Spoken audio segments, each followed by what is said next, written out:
Hi, I'm Acacia. And I'm Allie, and welcome to another episode of Trail Talks with Acacia Allie. Today we're going to go see some signs of spring. Let's go!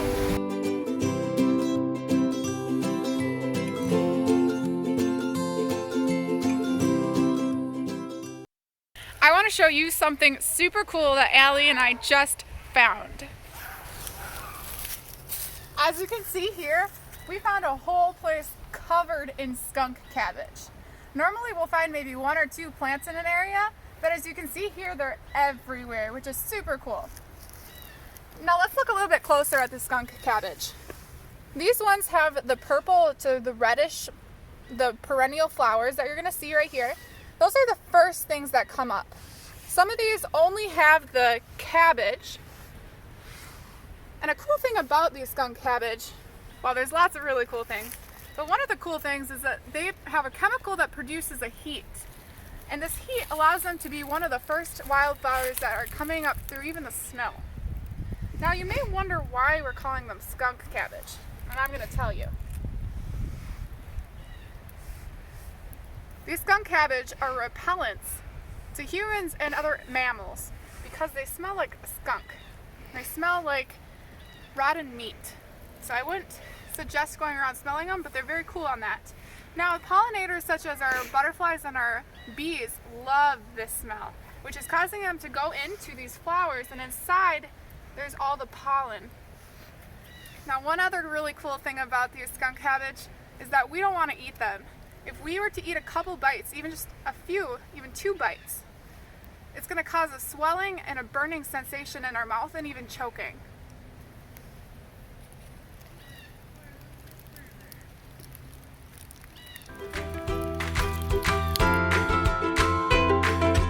Another sign of spring are when the frogs start to come out.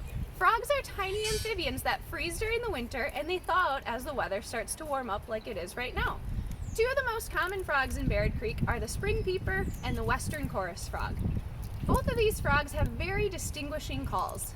The spring peeper makes a little peep noise, and each individual one makes that sound, and when they all come together, they sound something like this. Now let's hear what a spring peeper really sounds like. The western chorus frog sounds a little bit different. They almost sound like you're rubbing your fingers down the tooth of a comb. Here's what they sound like. Now the reason that we can't hear them all singing right now is because spring peepers and western chorus frogs like to make their noises right as the sun is setting at dusk. Both of these frogs are going to start laying their eggs here in mid-April to early May. When they lay their eggs, they can lay up to 1,300 eggs at a time.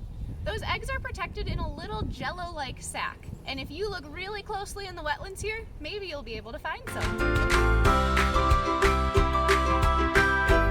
At my feet are a bunch of trout lily. Right now they're all over the forest floor. Now if you take a closer look, you'll see why we call them trout lily, because of their pattern. Trout lily will lay sterile underneath the ground for up to 7 years before even one leaf will appear. Once they're mature, you'll see 2 leaves and a yellow flower that'll come up. But right now I don't see any yellow flowers up. A cool thing about these plants is that they have a symbiotic relationship with ants. The ants work to not only eat the food from the trout lily, but they're also dispersing the seeds throughout the forest floor. Another really cool fact about the trout lily is that they're both medicinal and edible. But I don't suggest eating too many of them, as you may find some unwanted time at the toilet. If you hadn't noticed, in the background this week you'll hear lots of birds. Those bird songs are another sign that spring has arrived right here in Baird Creek. One of the most popular birds here is the American robin. The American robin is actually the Wisconsin state bird, but they tend to migrate south in the winter when it gets cold, and they come back up here in the spring to breed. Some really strong robins, though, can survive the winter here, and they live off of berries that are left over from the fall. Robins are ground foragers to try and find their food. That means that they walk and hop along the ground to find everything they need to eat. One of their favorite treats are earthworms, but you can also catch them eating other insects, spiders, and berries. Robins tend to live to be about 6 years old, but the oldest recorded robin in the state of Wisconsin was a whopping 14 years old.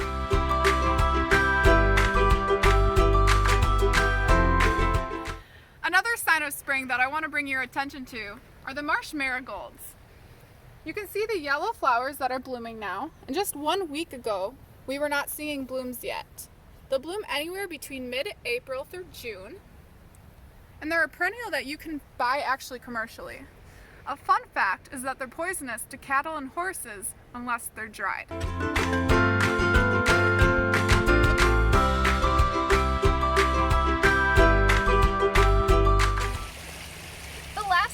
Here in Baird Creek is the common garter snake.